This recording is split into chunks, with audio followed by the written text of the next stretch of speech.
নগরের এক প্রান্ত, শীতে উৎসবের যেন কোনো শেষ নেই। রাতে দফায় দফায় চলছে পিকনিকের আয়োজন। কেউ নিচ্ছে হাঁস পাটি, কেউ বা গরু, আবার ছোটরা যুবকেরা মেতে উঠেছে ব্যাডমিন্টন খেলায়। আবার অন্যদিকে কুয়াকাটা নাকি কক্সবাজার কোথায় গিয়ে রাতে ফায়ার ক্যাম্প করা হবে সেটা নিয়েও চলছে তুমুল আলোচনা। কেউ তো সেন্ট মার্টিনের স্বপ্ন বুনছে, আরেক দল ভাবছে মহল্লা থেকে শীতের সাজেক ট্যুর কবে দেওয়া যায়। কনকনে শীত, কিন্তু শীত যেন তাদেরকে কাবুই করতে পারছে না। গরম বিদেশি বাহারি পোশাক, তাও আবার কয়েক লেয়ারের পরিধান করে থাকে। ঘরের মধ্যে আবার সর্বদাই হিটার চলছে। শীতের কি আর সেই ক্ষমতা আছে তাদের সাথে পেরে ওঠার?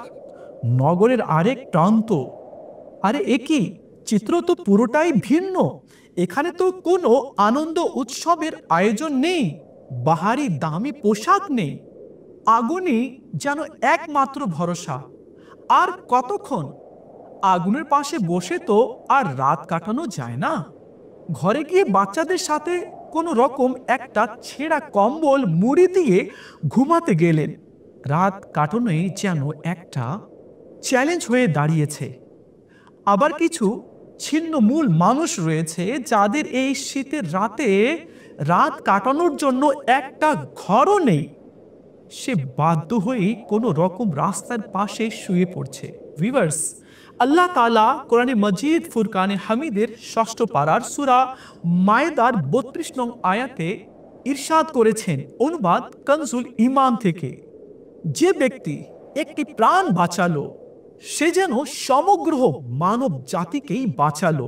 ইমাম ফখরুদ্দিন রাজি রহমতুল্লাহি তাআলা আলাইহি এর ব্যাখ্যায় উল্লেখ করেছেন, প্রাণ বাঁচানো বলতে বোঝায় যে ব্যক্তি কাউকে ধ্বংসকারী কোনো বিপদ যেমন আগুন, প্রচণ্ড শীত বা ক্ষুধা থেকে রক্ষা করে জীবন দান করে।